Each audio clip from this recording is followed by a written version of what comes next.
The Man Whose Mother Was a Pirate by Margaret Mahy. Pictures by Margaret Chamberlain.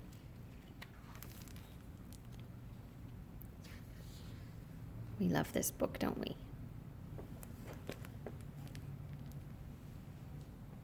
This is a book that Maggie and Colin and I had when we were little, and Nana used to read to us.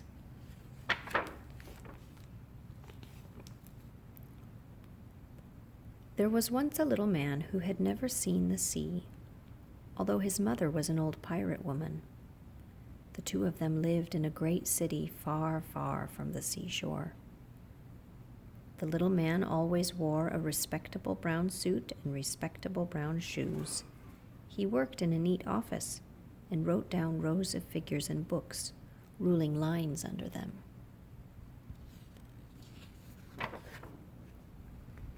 Well, one day his mother said, "Shipmate, I want to see the sea again. I want to fire my old silver pistol and see the waves jump with surprise." "Oh, Mother," said the little man, "we haven't got a car or a bicycle or a horse, and we've no money either. All we have is a wheelbarrow and a kite." "We must make do," his mother answered sharply. "I will go and load my pistol and polish my cutlass." The little man went to work. "Please, Mr. Fat," he begged his boss, "please may I have 2 weeks' holiday to take my mother to the seaside?" "I don't go to the seaside," said Mr. Fat crossly. "Why should you?" "It is for my mother," the little man explained. "She used to be a pirate." "Oh, well, that's different," said Mr. Fat, who rather wished he were a pirate himself. "But make sure you are back in 2 weeks, or I will buy a computer."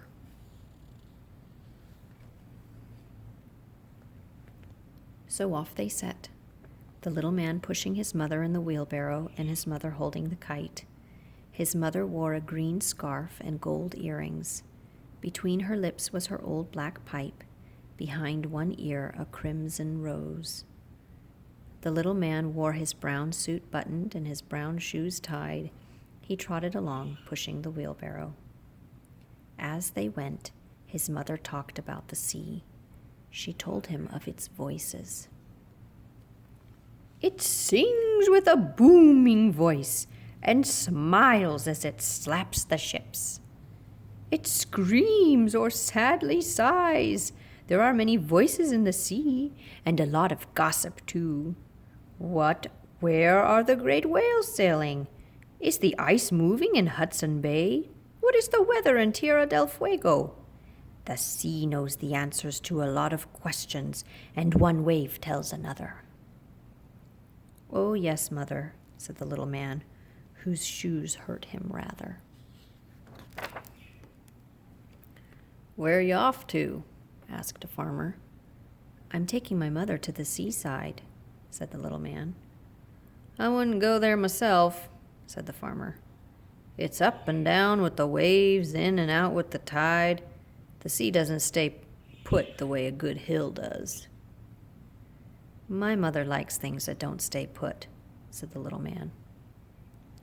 Something began to sing in the back of his mind. Could that be the song of the sea? He wondered as he pushed the wheelbarrow. His mother rested her chin on her knees. "Yes, it's blue in the sunshine," she said, "and it's gray in the rain. I've seen it golden with sunlight, silver with moonlight, and black as ink at night. It's never the same twice." They came to a river. There was no boat. The little man tied the wheelbarrow to the kite. A wind blew by, ruffling his collar, teasing his neat mustache. "Hold tight, Mother," he called. Up in the air they went as the wind took the kite. The little man dangled from the kite string. His mother swung in her wheelbarrow basket. "This is all very well, Sam," she shouted to him, But the sea, ah, the sea, it tosses you up and pulls you down. It speeds you along, it holds you still. It storms you and calms you. There's a bit of everything in the sea. Yes, Mother, the little man said. The singing in the back of his mind was growing louder and louder. As he dangled from the kite string, the white wings of the birds in the sky began to look like the white wings of ships at sea.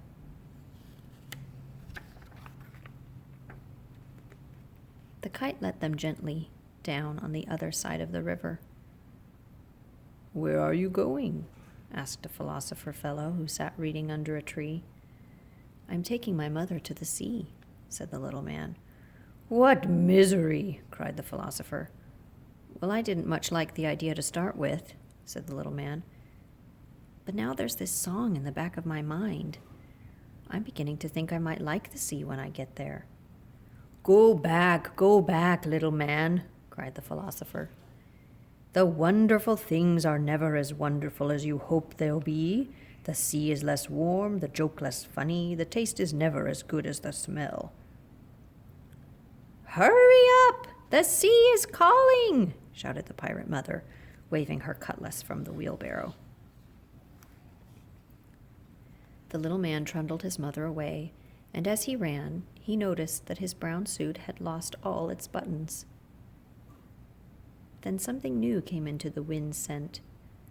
"Glory, glory, there's the salt!" cried his mother triumphantly. Suddenly, they came over the hill. Suddenly, there was the sea.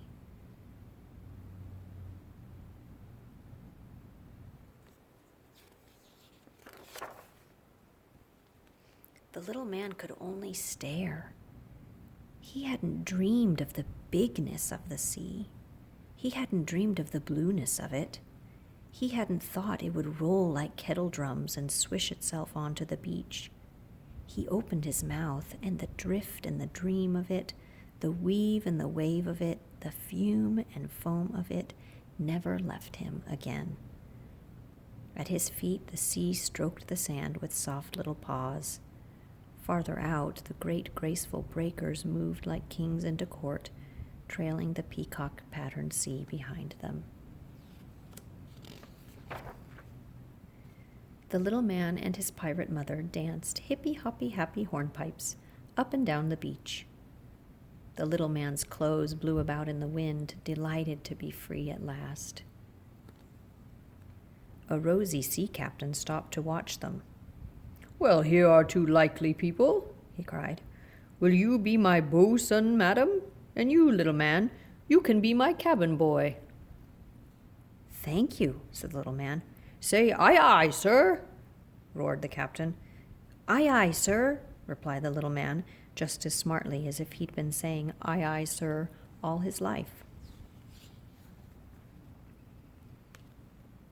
So Sailor Sam went on board with his pirate mother and the sea captain, and a year later someone brought Mr. Fat a green glass bottle with a letter in it. "Having a wonderful time," the letter read. "Why don't you run off to sea too?" And if you want any more moral to the story than this, you must go to sea and find it.